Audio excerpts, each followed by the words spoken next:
I have 2 words for you that you might like to hear. Flash sale. Transition AI New York, our one-day conference and workshop on AI and the energy system, is coming up on October 19th in Manhattan. And from now until October 9th, you can get 30% off your ticket. Follow the link at the top of the show notes, and our discount code will be automatically applied to your ticket. And if you want to do it manually, it's FLASH30. And when you get to Transition AI, you're going to network with experts from Microsoft, GE Digital, AES, National Grid, Oracle, and a bunch of founders, executives, and academics who are building AI strategies right now. The flash sale ends on October 9th. Don't miss out. And if you hear this after October 9th, you can still use the promo code PSPODS10 at checkout to get your 10% discount. And come dive deep with us into AI and the energy transition at Transition AI New York. See you October 19th. From the studios of Postscript Media and Canary Media. Recently, I woke Canary Media editor Jeff St. John up early on West Coast time to talk with me after taking the stage in Berkeley at the Canary Live event. He suggested the time, not me, by the way. I was riding a high from the event last night, and I guess I just decided that I should share what we talked about as quickly as possible to kind of capture that enthusiasm. That enthusiasm on the panel was also mixed with a little apprehension because the subject was decarbonizing the largest subnational economy in the world, California. California is really at a crucial crossroads right now. The state has done a lot of work as the longtime national leader in building clean energy. Nearly 1.8 million rooftop solar installations, a 10x increase in batteries to more than 5 gigawatts, and 1 in 4 cars sold in the state are now electric. And California is the world's 5th largest economy. What it does has big impacts nationally and globally, but there's some serious problems here. And the list of problems is long. Controversial policy changes, acute extreme weather threats, and backlogs. Lots and lots of backlogs. Like a lot of other places in the country, its transmission grid is kind of oversubscribed. There are a lot of big clean energy projects waiting in the pipeline trying to get interconnected, and it's really hard to build new transmission to put them online. But, the local grid is a problem too. In the last year, we've seen reports of interconnection delays for more than 100 new residential developments, municipal buildings, warehouses, other sites that need grid power. That's simply new buildings that can't get the grid service they need. And that's a problem because, California is going to add a lot more electricity demand with all the electric vehicles that are coming onto the roads and the goals they've set and all the electrification of building heating that's really important to get the natural gas out of the building sector. And it's really hard to see how California's utilities and policymakers and regulators kind of unknot this kind of series of roadblocks to getting stuff online. We're already seeing it in the big heavy-duty vehicle electrification realm where we've got a advanced clean trucks rule that's going to require all 1.8 million commercial trucks in the state to go emissions-free over the next 2 decades. And about, I think, 38,000 trucks that serve ports got to get clean by 2035. You can't buy new ICE port trucks now, but a lot of the freight depots out there are reporting that it's taken 1, 2, or more years to get the grid interconnection service they need to actually do all the charging that they're going to need for all those trucks. So we've got a lot of how do we get there from here problems that we need to solve. When you pull back and consider all those challenges, how addressable do you think they are? I would say the vibe was optimistic, but a little bit confrontational. You can take away a pretty clear understanding of how hard it is to be in this position of taking these really aggressive clean energy, electrification, and climate change mandates and then trying to execute them. I'm Stephen Lacey. This is The Carbon Copy. This week, California's messy energy transition. We are going to play Jeff St. John's panel from Canary Live. He took the stage to talk about the acute challenges in California's efforts to speed up decarbonization. It's trying things no other state has tried. Will it actually pull them off?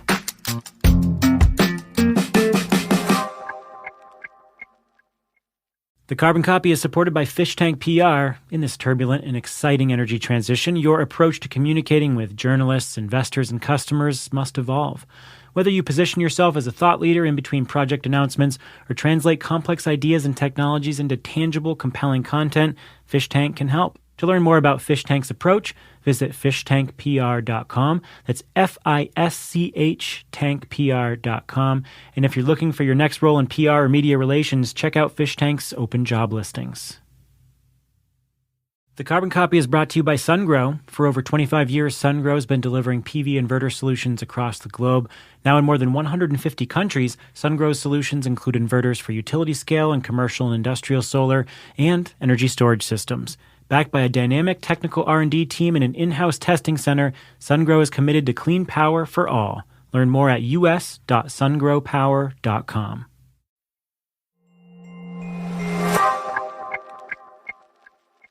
All right, so let's get into Jeff St. John's panel discussion now with some major players in California's clean energy industry. Jeff St. John is Canary Media's news director, and he's up on stage interviewing California State Senator Josh Becker.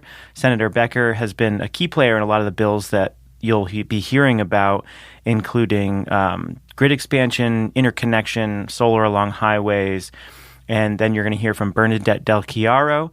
Bernadette is executive director of the California Solar and Storage Association, the state's largest and oldest clean energy business organization.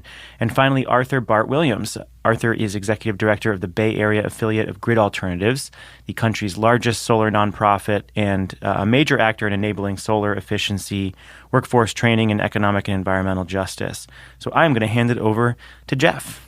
Let me ask each of you, if you don't mind, and if I may start with you, Arthur. Looking at where California is right now and where the state needs to go, what are you focused on? Where do you see the biggest challenges to be addressed, and how are you working on them, and how would you propose the state get to work solving them? Sure. So, hello, everybody. It's good to be here. I'm just going to say it up front. I'm nervous, but we'll get through this. But really, it's an honor to be here. So, our focus as Grid Alternatives is it's equity and environmental justice. Our mission is to build community-powered solutions that advance economic and environmental justice through renewable energy. So there's a lot in there, but advancing economic and environmental justice, community-led, so it really is community-based, and obviously renewable energy is our vehicle. So in terms of, I want to start with like what's working, I guess. There's a program, Transformative Climate Communities, is a state-run program. It's administered by the Strategic Growth Council, which is a cabinet-level agency. And I've just been thoroughly impressed with that program. The framework of it really addresses what we do, and it aligns with our mission. And as a quick example, there's a project that's kicking off right now in Richmond called Richmond Rising, that's funded by it's known as the TCC, and it was a $35 million grant that was awarded to the community. It's a coalition, includes the City of Richmond, Trust for Public Land, Urban Tilth, Rich City Rides, and Grid Alternatives are the key partners. But the whole process was community-driven. The structure forces these organizations to work together. Fortunately, these organizations are already working together, and this just accelerated. But from the planning process, the ideas come from the community. The engagement is from the community.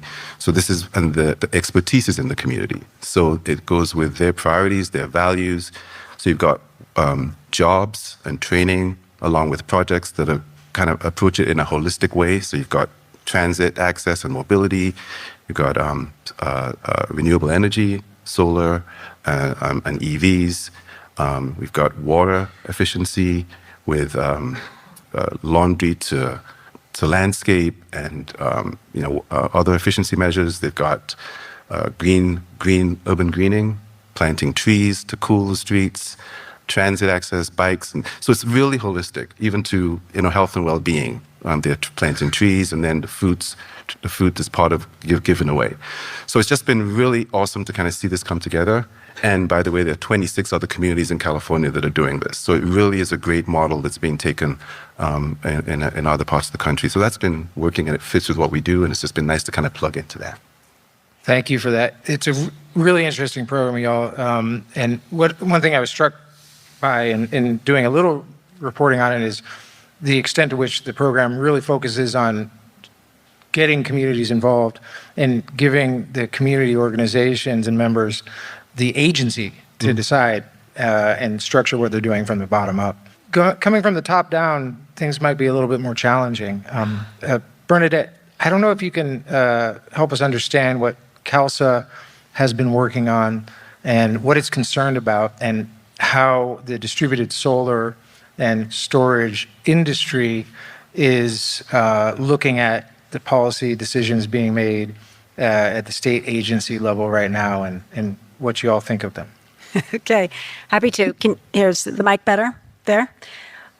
So first of all, I just want to thank Jeff and everybody at Canary. You guys are a tremendous resource, not just for the clean tech industry, but for mainstream media throughout California, and even, the energy nerd public at least. But you are a tremendous resource. So thank you, and thank you for having this event, and being able to be in person again is just a huge, huge thrill for me. I also want to give additional extra props to Senator Becker. I think it's appropriate. You are to the far left from the audience point of view, by the way. Thank you for that. I do feel better. Just unquestionably one of our biggest champions and deep thinkers on energy. So it's a real asset, incredible honor to share a stage with you, Senator. So CALSA, the California Solar and Storage Association, we are focused on the distributed side of the solar and energy storage market. I want to take it up high level. I've been thinking about this a lot. California sets goals really well. And lately, we've been really focused on electrification. So in order to meet our goals, California needs to sell 1 million electric cars every year. We need to sell pretty much 1 million heat pumps every year. We have invested billions of dollars in driving electrification. And as a result of that, we anticipate our electricity load is going to at least double just from our electrification initiatives in the next couple of years. And that's not counting any kind of impact climate change has on electricity consumption. In order to meet that, California needs to add 6 gigawatts of renewable energy and energy storage every year. 6 gigawatts. And that needed to start yesterday and be sustained for the next 10 to 15 years if we're going to keep the lights on and meet our clean energy goals. We have never built that much renewable energy in California. And we are about half that right now in averaging it, and that's a good year. Can we do it? Absolutely, but all of our different markets need to be running at full steam. And the distributed market, this is a really, I think, important fact for everybody to understand. It is California's largest renewable energy market. The distributed solar, rooftop solar market is the largest renewable energy market in California. And the largest battery in the world is not at Moss Landing. It's actually hanging on garage walls all around the state. The potential for our communities and everybody individually, as well as our municipalities and our businesses, to participate in the clean energy revolution is tremendous. It is not a nice little niche sideshow. It's not the only thing. We need all of it. We need community solar, we need utility scale, we need electrification, but we absolutely can't stumble on this important solar resource that can be brought to scale and at speed. And right now, California just announced, just put in place major changes to the number one driver to that market, which was net metering. And we just got data today that shows that sales are down 80% across the state. And that's during our summer months. These are supposed to be the months that get us through the rest of the year. So how do we meet our electrification goals? How do we decarbonize California if the largest renewable energy market just got gutted 80%?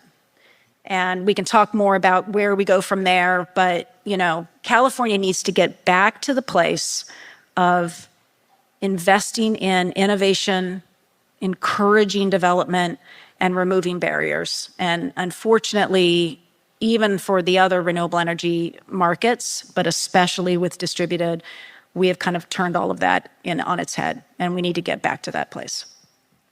Thanks, Bernadette. I know that net metering is a controversial and much fought over topic. Senator Becker, I know that your slate of bills that are coming out of this year's legislative session tackle both the distributed and kind of centrally procured side of things.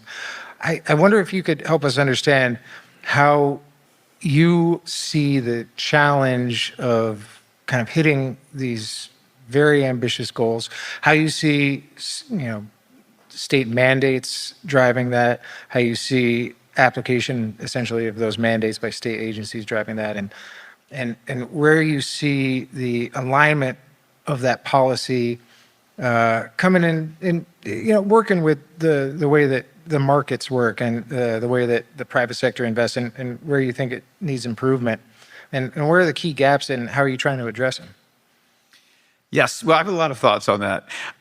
First of all, I'll just say it's great to be here. Thanks to Canary for pulling this together. And this feels like one of probably hundreds of clean energy meetups that I've been to over the years in my role, either as a clean energy investor, as a entrepreneur, as co-founder of Clean Tech for Obama with some folks here, and going way back when to 1992 when I helped EPA do the first Clean Air Marketplace conference at that time. So it's fun to see many people here I've known for a long time, and looking forward to meeting new people as well.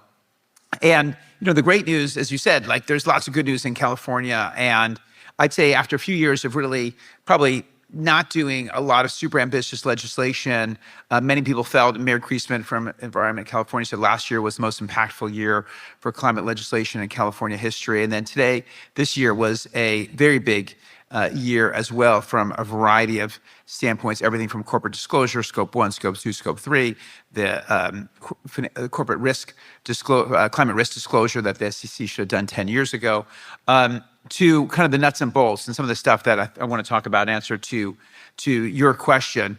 But the big picture is still that, for all the good things we've done, we're reducing emissions about 1% a year.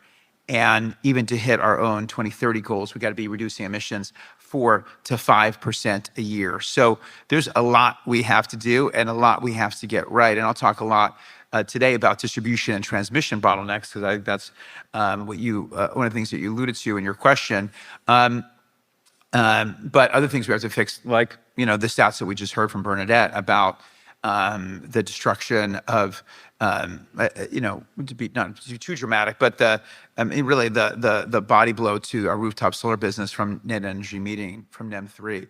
So we got a lot of work to do this year. Can we wonk out here? I think it's a wonky group, right? From people that I know here.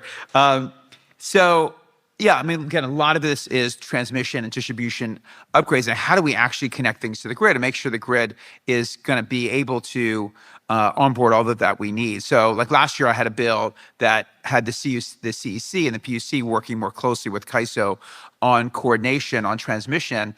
And this year, the CAISO approved a $7.5 billion of transmission projects, about 45 different transmission projects. And that was exactly what we wanted to do, right? That was a big step forward to say, okay, we have to actually do planning for all this we're going to need.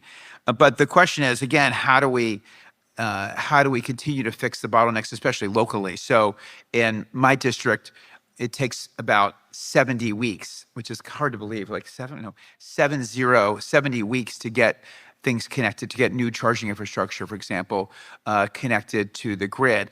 We all know about the hospitals and buildings or just people's home energy upgrades, right? That they can't get connected to the grid. And hopefully new technology that was talked about earlier is going to help us remove the necessity of some panel upgrades. But the bottom line is we have to do a much better job. So I had a bill this year, after 3 years of trying, this kind of finally became a crisis. I think there was 8 bills in the legislature, and sort of my bill is the one that moved forward, bringing together the workforce development piece, the accountability for our utilities, actually standards and accountability for them, and then some interim rate making so we can actually fund in a super targeted way with lots of guardrails all that we need to do to fill this massive backlog of things that we have to connect to the grid. So that's really what we've got to do. Like this year was like a super nuts and bolts kind of meat and potato a year in a lot of those ways. But as you said, with the EV fleet growth that we've seen and the medium and heavy duty trucks, like literally in January this year, fleets of a certain size can only buy zero emission vehicles. Well, how are we going to get the charging infrastructure online to do that? So I had another bill this year, 420, that's all about basically treating these high capacity distribution lines and speeding them up, basically removing about 2.5 years of process that they would have had to go through, and speeding them up and treating them like other smaller distribution lines. And that bill's on the governor's desk today. So we have to make sure the governor signs all these bills. That's 410 and 420 if you're tracking at home, and 619 from my colleague Steve Padilla on some of these larger transmission lines as well. So, it's great to set the goals as you talked about, but we got to figure out at the end of the day, how are we actually going to get there from an infrastructure standpoint, and then focus on all the other areas of carbon emissions that I'm sure we'll talk about, or we may talk about today. But we have bills in agriculture, we have bills in cement and building materials and hard to decarbonize sectors. And the great news is there's technology across the board in those areas, but we as policymakers, we have to set the policy conditions to let those entrepreneurs thrive, and that's what we're trying to do. Thank you. I don't know if it's a good idea, but I figured we should go ahead and talk about net metering and distributed solar right off the bat, because it was enormously controversial. And I just want to frame up the argument of folks who supported the kind of rollback of the value of the energy that's exported from rooftop solar. And I think the argument goes like this. We don't need that solar when it's being generated. We need it later in the day. We should structure a policy framework and an incentive that rewards that. What do you think might be the best way? First of all, do you agree with that premise? And if you do, what is the best or perhaps a better way to structure that incentive than what came out of the California Public Utilities Commission? And feel free to jump in as you all choose. Want me to start? I think you'd better.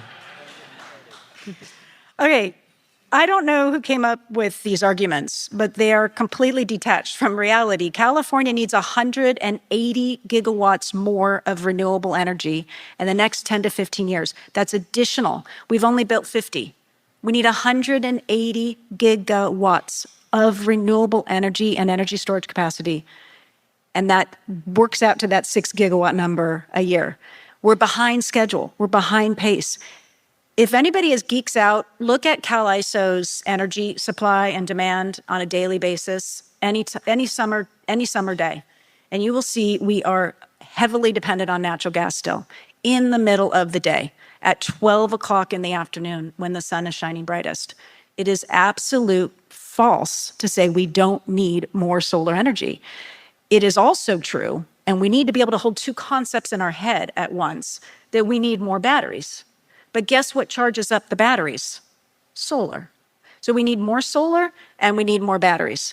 Making solar and batteries more expensive as a combined package for consumers is not a way to grow a market. California slashed the value of solar 80% and it made it effective essentially immediately.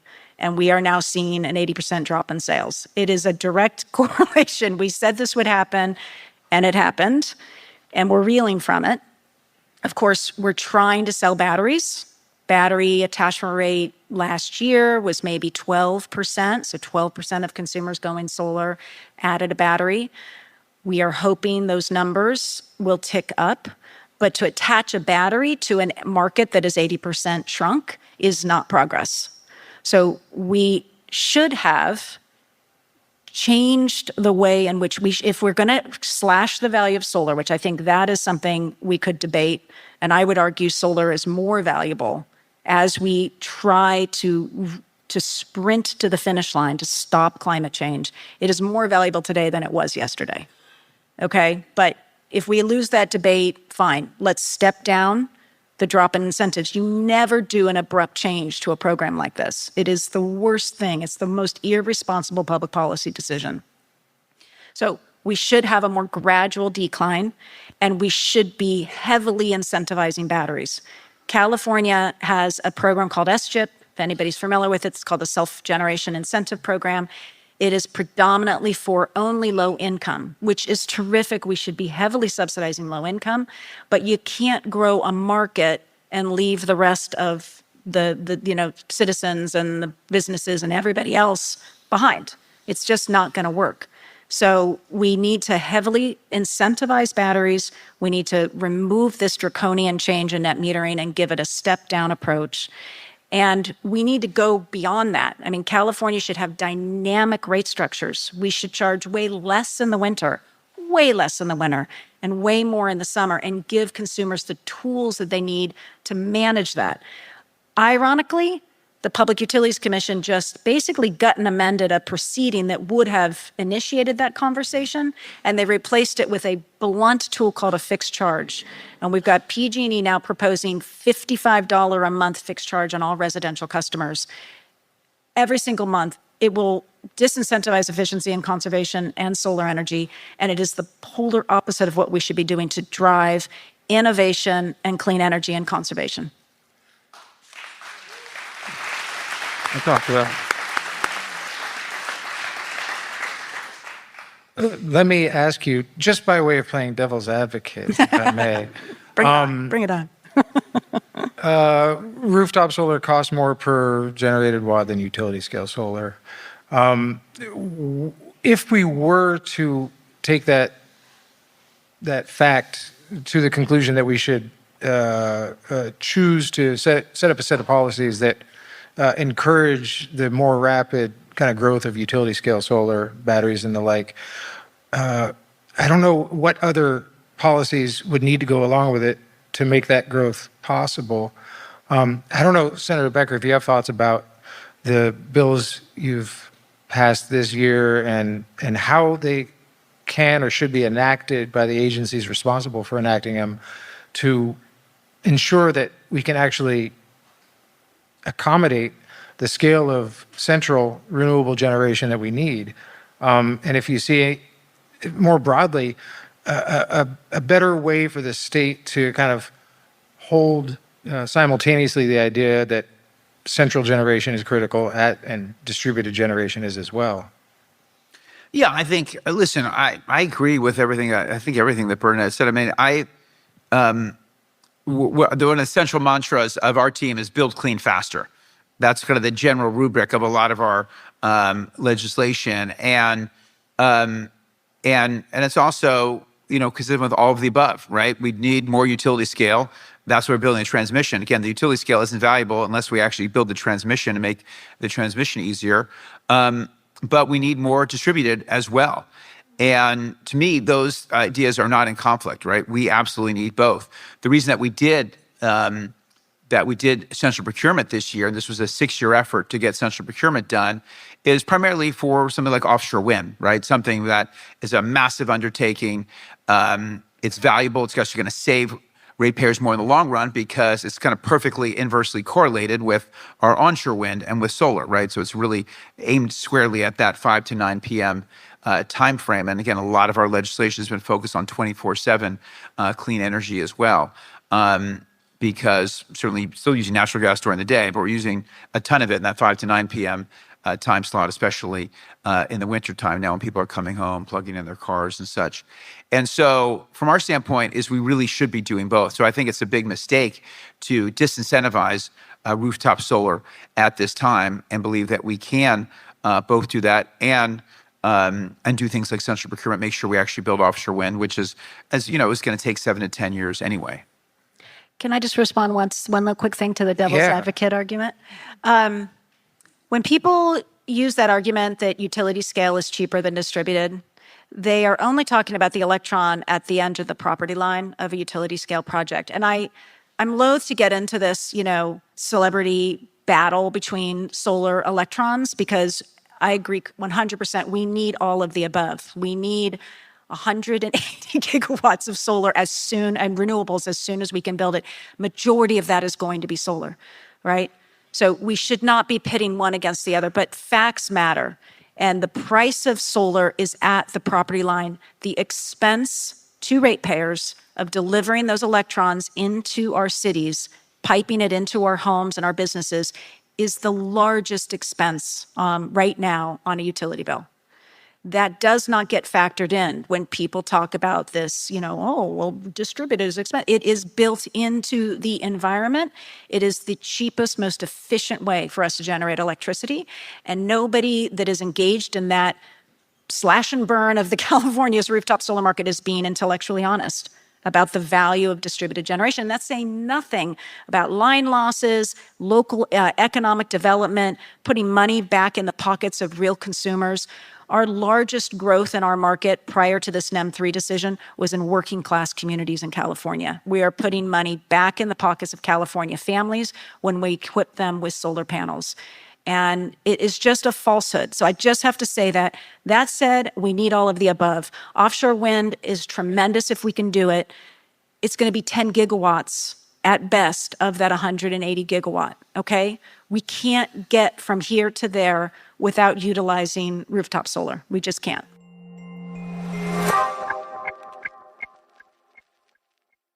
The Carbon Copy is supported by Fish Tank PR, a media relations and corporate comms agency dedicated to elevating the work of early-stage and established companies. Those companies range across clean tech, including EV infrastructure, solar plus storage, grid-edge tech, software, renewable energy development, financing, and more.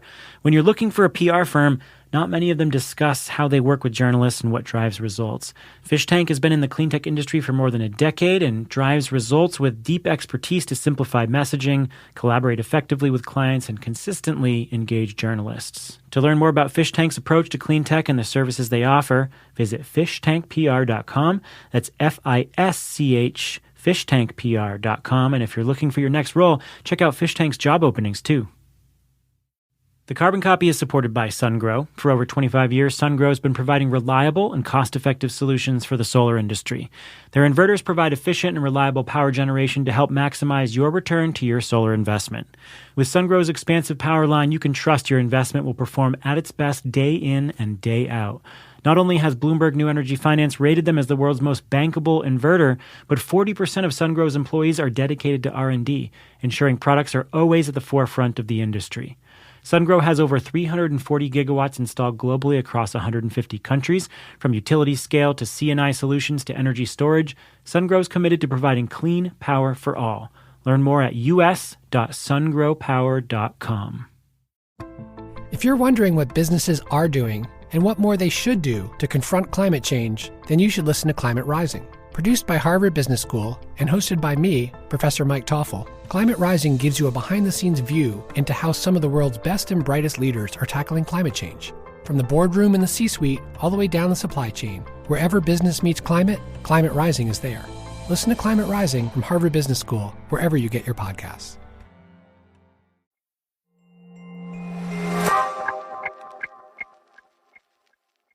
You mentioned that there's a lot that didn't get put into the calculation of the value of rooftop solar in the NEM proceeding.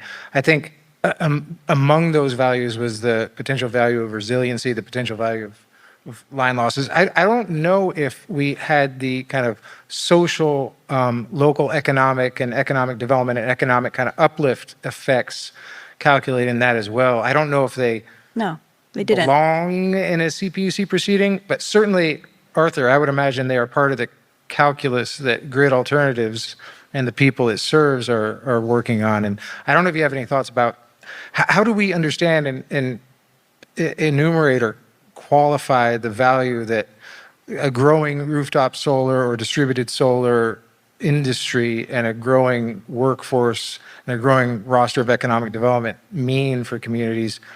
Where and in what ways is California serving those needs? In what ways is it falling short? Well, I'll start by just saying that we can't do it like we have done it. So if you go by how it's been with the fossil fuel economy, there have been what I'll call sacrifice zones, right? Mm-hmm. Where the folks who have been most impacted are paying the most, right? And I mentioned the city of Richmond, right? That's a really great example. It's a local one. For those of you who know, it's had a history of environmental impact. It started as a shipyard in World War II. Actually, I think made the most ships of any location in the country. And now it's the site of a almost 3,000 acre Chevron refinery, right? The neighborhood that I mentioned is literally kind of cordoned off, right? There's a freeway that's cut off from the shoreline. It just fits all the stereotypes, right? So you start with that, and they can't be left behind. Like, it just makes no sense. So I agree with what Bernard is saying. I think that, first of all, it's the quicker way to go, okay? And then the impacts economically, you cannot calculate, right? The money that people save, and these are folks who are trying to make ends meet. Some of them have health issues, then they can't afford the electricity and the equipment. So there's a lot of stuff there that is kind of incalculable. One of the things, in addition to installing solar, we also have a workforce development program. So we literally provide training for the communities so that they can get into this whole clean energy revolution. And, and there's folks who, in some cases, are, coming back from re-entry populations.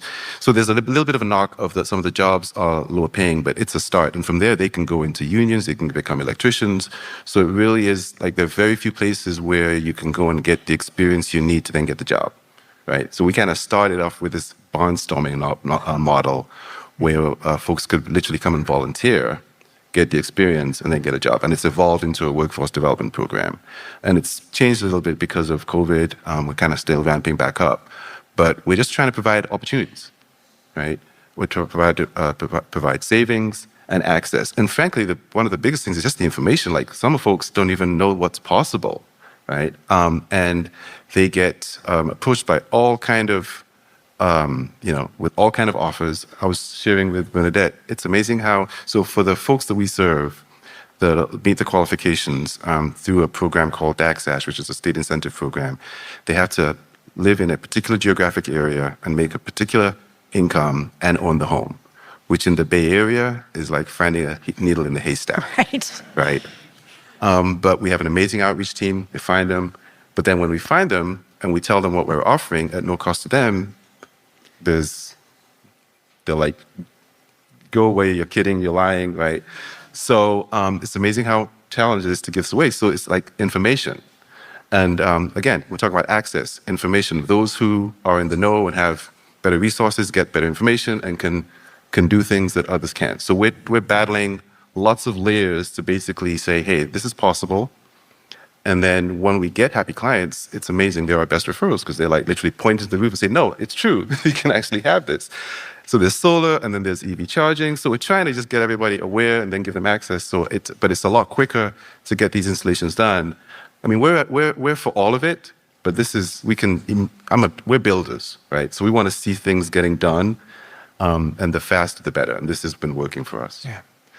I am really curious about the kind of what I guess I would describe as a chicken and egg problem with kind of expanding the capacity of the state to build at the rate that Bernadette, you've pointed out, needs to be done.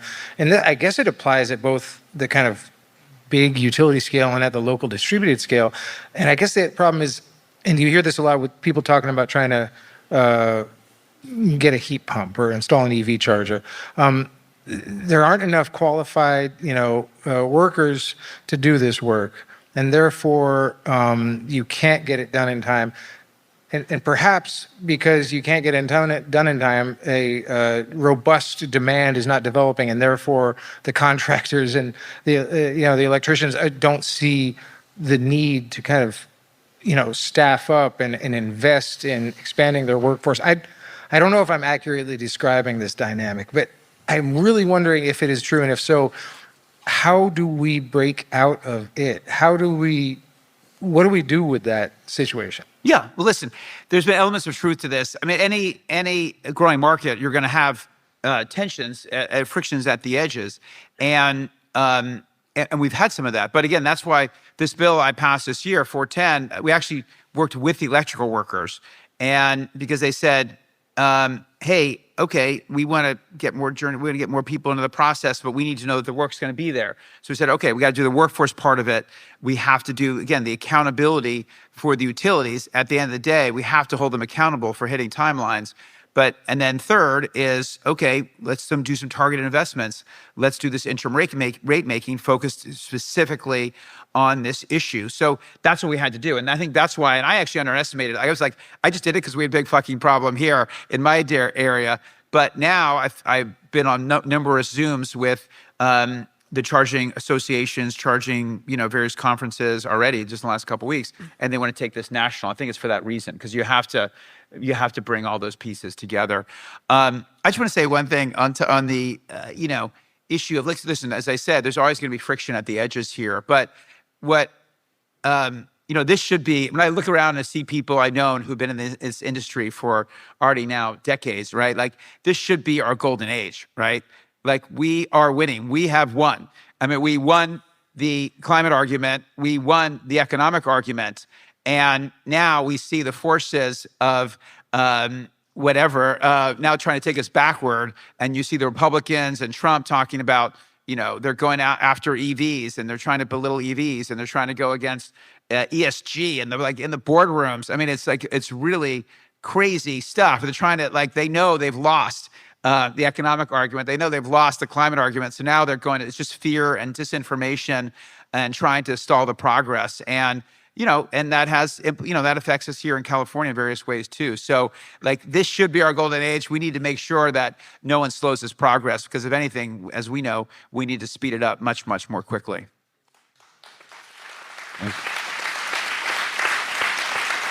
Thanks. Bernadette or Arthur, I don't know if you guys have any thoughts about how we spur a workforce kind of revolution here. Do you want to go? Sure. I mean, the quick answer is we've got no choice. We're running out of time. So, chicken or the eggs, figure it out. I feel like we've got goals to meet, and what do we need to do to meet that?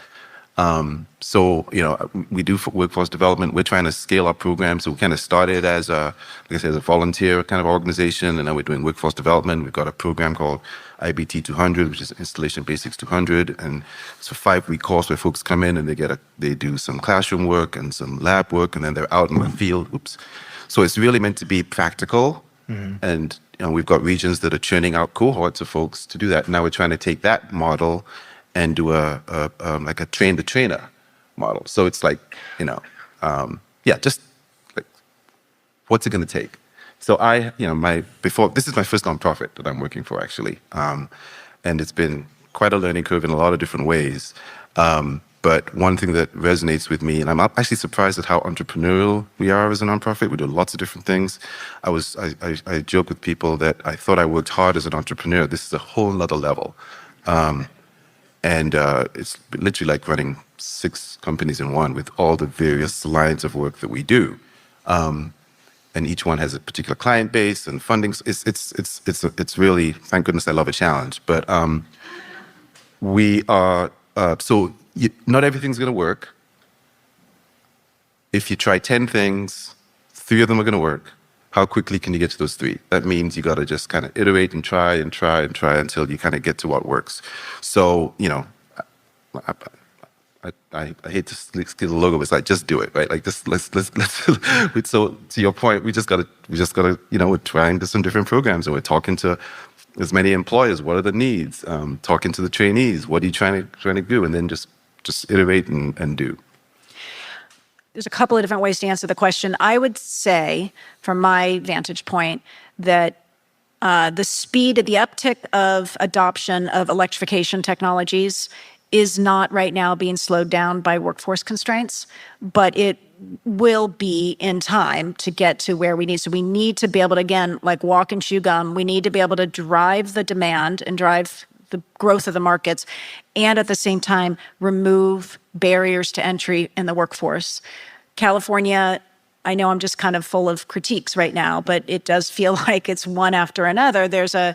This is a really wonky thing, but there's a proposal right now pending before a licensing board called the California Contractor Licensing Board that would require solar and storage distributed to be only installed by electricians. To become electrician requires 5 years of training. That is a barrier for a lot of people. And it is an important thing. Our electricians are priceless. They're like the PhDs of the building trades, and we need every single one of them. But I guarantee you, we need every single one of them working with Senator Becker's interconnection work. We need them doing, EV charging. We need them doing all of the wiring of a home.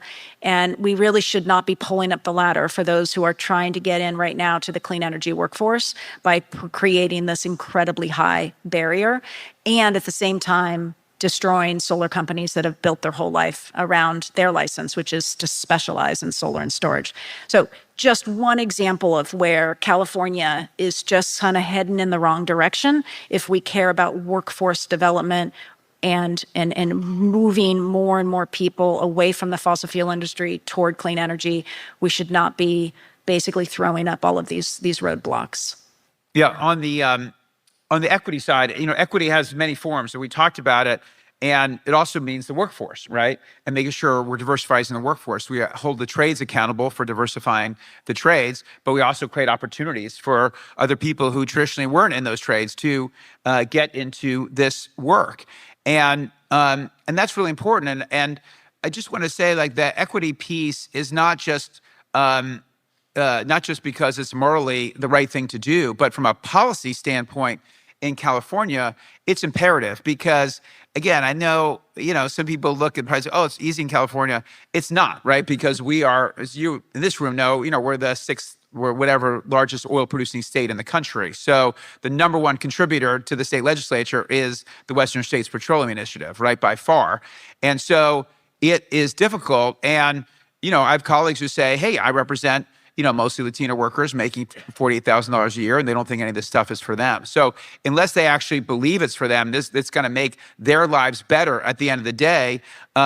Their representatives aren't going to vote for this stuff too. So the equity piece is not only morally the right thing to do, but politically, if we're not bringing everyone along, if we're not making lives better across the state, then we are going to lose. Yeah, thanks for that. I wanted to step to interconnection for a second because I guess I should double check on the extent to which interconnection delays, interconnection challenges, and the underlying kind of grid build out that I may be a part of the challenge with getting interconnections done in a timely fashion, might be a real gating issue for growing the workforce as well as, getting all this stuff built that we need and interconnected that we need. And I guess, Senator Becker, I'm wondering, when you describe holding the utilities accountable, what does that look like? And how do you do that through the interim rate case, which sounds like is a way to allow them to add a couple cents per month to our utility bills to get the money to go do the work that your bill calls on them to do? Right, but your question was about first part was about how does the workforce piece fit into that? Yeah, or actually utility. So that's why it's the whole package, because we tried this the first year, and Ken's my kind of climate guru here. We tried this first year with just timelines and penalties, and we just got crushed, politically in every way. Sure, and it also was unrealistic, right? And so we came back, we said, okay, we need timelines and penalties for the utilities. But again, we have to make sure the workforce is part of it. And for the workforce to be there, they need to know the work's going to be there. So that's why we kind of got integrated to this whole picture. We said we have to have all those three things come together. And if they know that the work's going to be there, we're going to staff up the workforce, and we have agreed, and then we have timelines and penalties for the utilities. So that's what the bill is, 410, is really that, bringing those three things together. Mm-hmm. I guess I'm wondering too, how, in general, what you guys think of the kind of twin challenge of giving the utilities what they need to build the grid and interconnect stuff faster, while also holding them accountable for spending the money that we allow them to collect in a wise fashion. It's tricky because the rates are going up, and I know that the rates aren't going up for the reasons that we're talking about here today, but they are going up. And how do you see the best way for state policy to hold utilities to account and yet give them the tools they need to do what needs to be done? Well, I'll just start out with that because that's kind of our, this is what we've been working on for the last few years. I mean, as we know, like our rates are really disconnected with actually moving energy around. The problem is we stuff lots of things into rates, right? We stuff in all the wildfire costs into rates. The CARE program, which is a $5 billion program, we put that into rates. So we put everything into rates. So we tried last year to create this climate and equity trust and say, hey, let's pull those. Let's take the CARE program. Let's take those wildfire costs. Let's take them out of rates and let's create a climate and equity trust. And we had the surplus and we couldn't get it done politically. But we need to do something like that.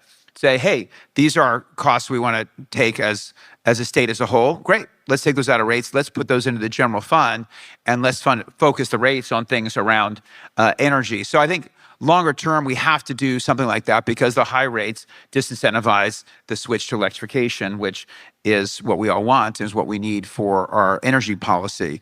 So that's kind of what the big picture and what we're looking at. And then in the meantime, it's how do we hold the utilities accountable, both in general, how do we do a better job in the general rate case, which for PG will come up in 27. So we need general rate case reform.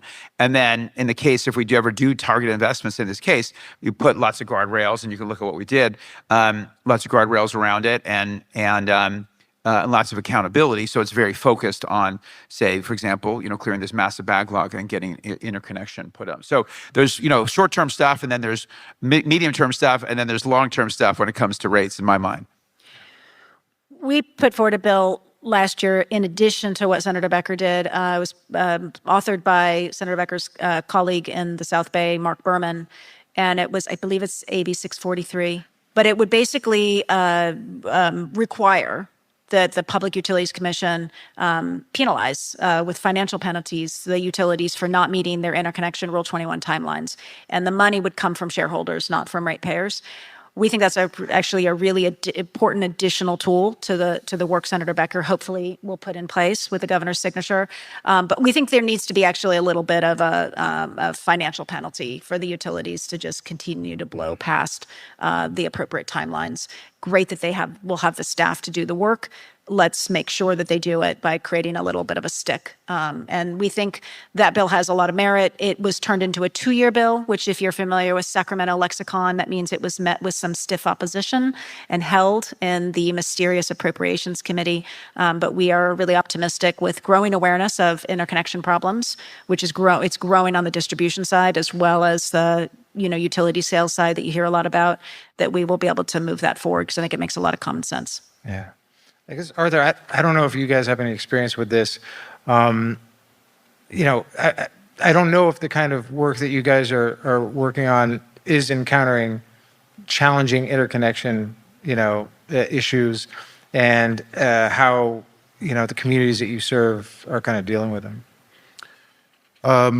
Not to the extent, nothing that's stopping us, right, from continuing our work. I mean, months at a time. So.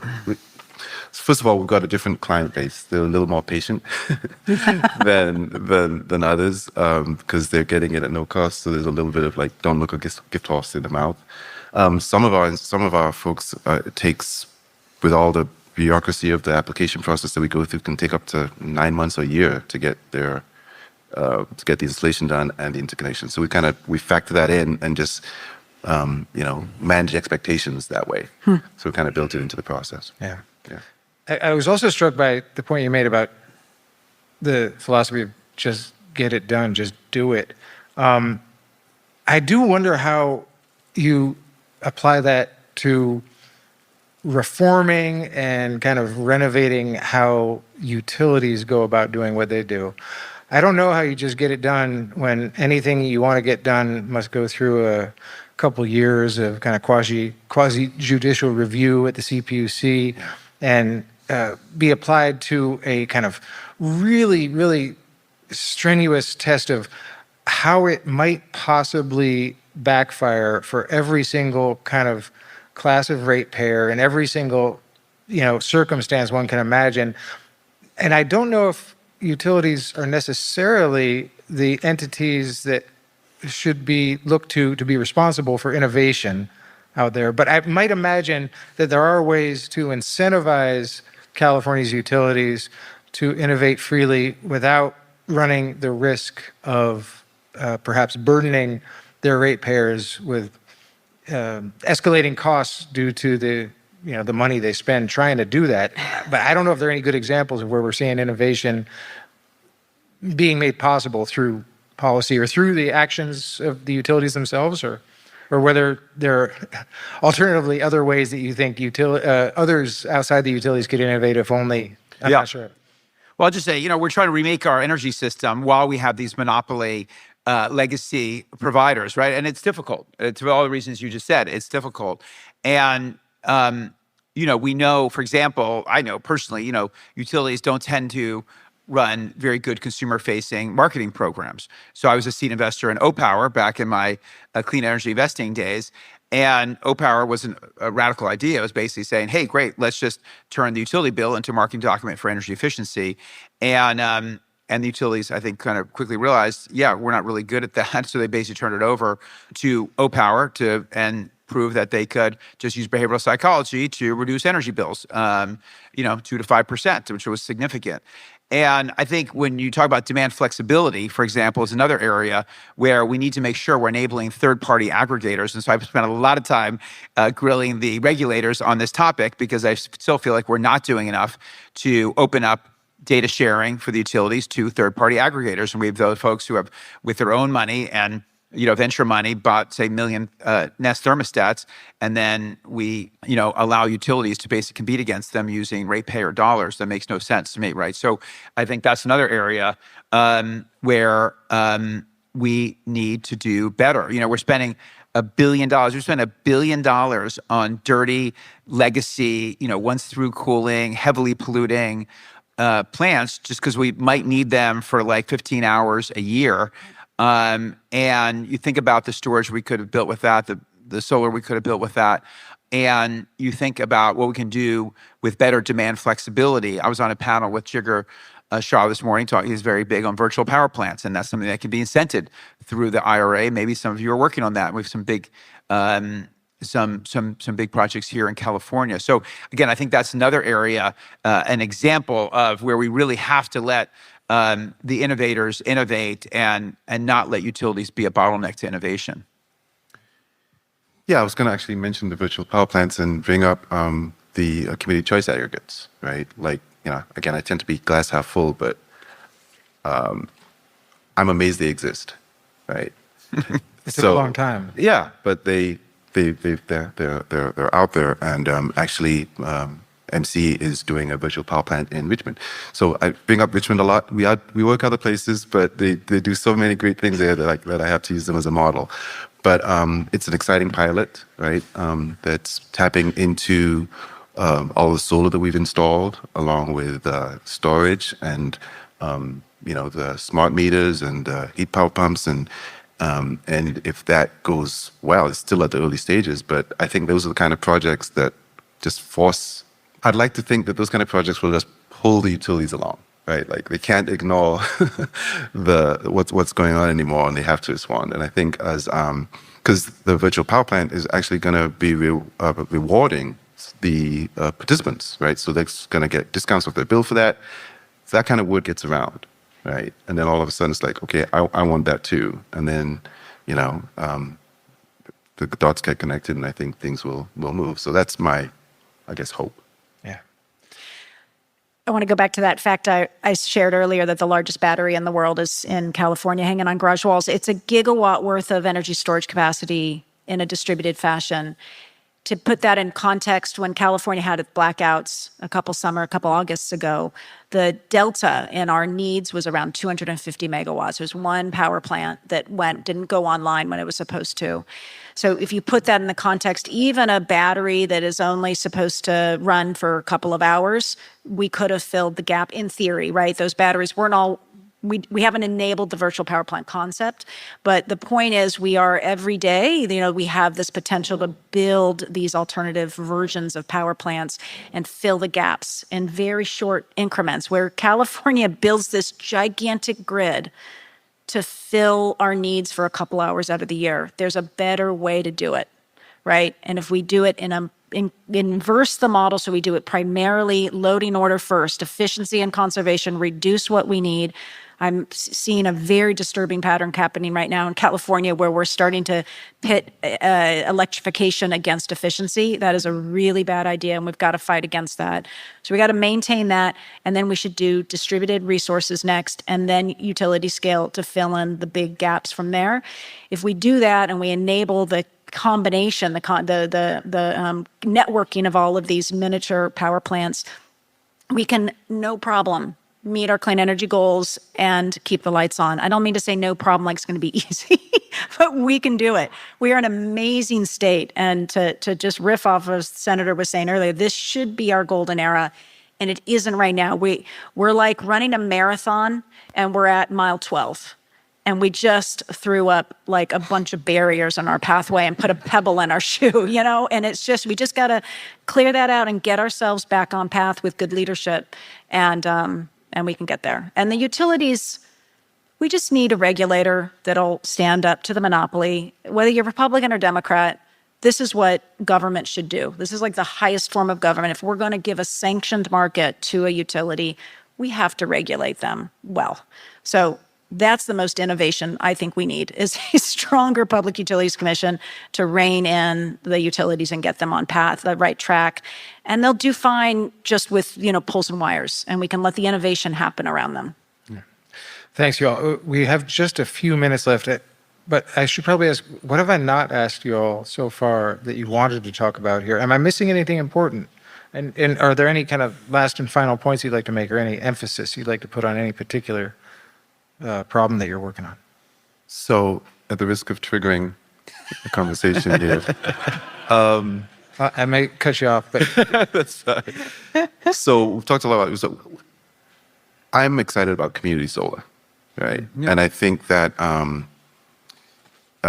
in contrast, well, I'll just mention Contra Costa County in particular because we have, I guess, 3 refineries out of the 9 in the state, and it's had a lot of impact. And there's some that are going to be supposedly closing down, withdrawing. Like there's an opportunity to repurpose that property, given how hard it is to find land in the Bay Area. And there's a whole concept of brown fields to bright fields, right? And it's going to take a lot of connecting dots from the various organizations, between the community organizations and the refineries and there's a lot of, but that's something that is worth doing. And so that we can continue to be the power hub, but in a different way. So that's something that You're going to trigger a fist pump right here. That is beautiful. I love that vision.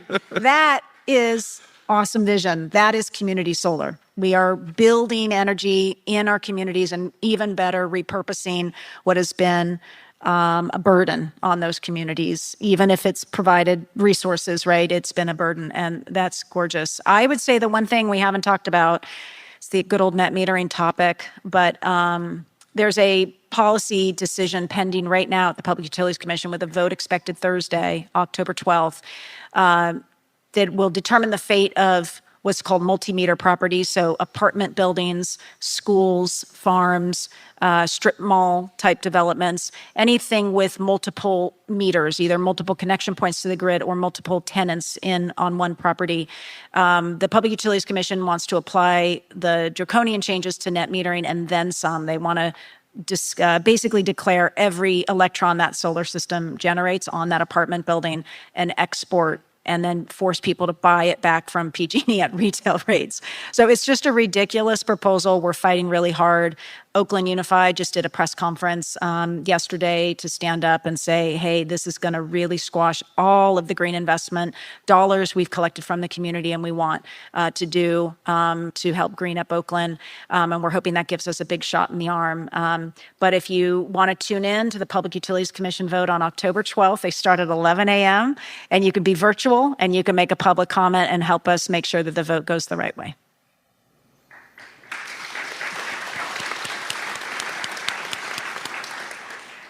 Also, a couple of things. One, just a shout out to the CCAs who are showing we can innovate, and SMUD with their aggressive targets showing what is possible. I'll say, big picture, we need a movement that builds. So our friends in the environmental community, we need to kind of get that message out. We need to protect our environment here in California, but we also need to make sure that we get stuff done and we do this build out. We didn't talk about the IRA and implications but that is really going to make everything cheaper. But we need to make sure that California is in a good position for that. I'll just say that, if you're unhappy if you're happy, great. Then you have to be wary for the reason I'll mention. If you're unhappy, then you got to get organized because there's a lot of seats open in the legislature. We're losing Nancy Skinner right here. Losing Nancy Skinner, that's like that's losing Babe Ruth, Jackie Robinson. I mean, that's like you lose Nancy Skinner. That's a big effing deal. And, you're all going to figure out, who replaces her. We're losing. There's an open state Senate seat. Steve Glazer said he's not going to run again. That means there's going to be assembly seats just in this area alone, let alone in the state. There's just a massive year, and there's one this time in 24, and then we're not going to have that. People are going to be pretty locked in for a while. So I will tell you, from being in the legislature, there's not enough. By far, the clean energy community does not show up in a big enough way in elections or in policy in Sacramento, and that's a big problem, and we need to fix it. Yeah.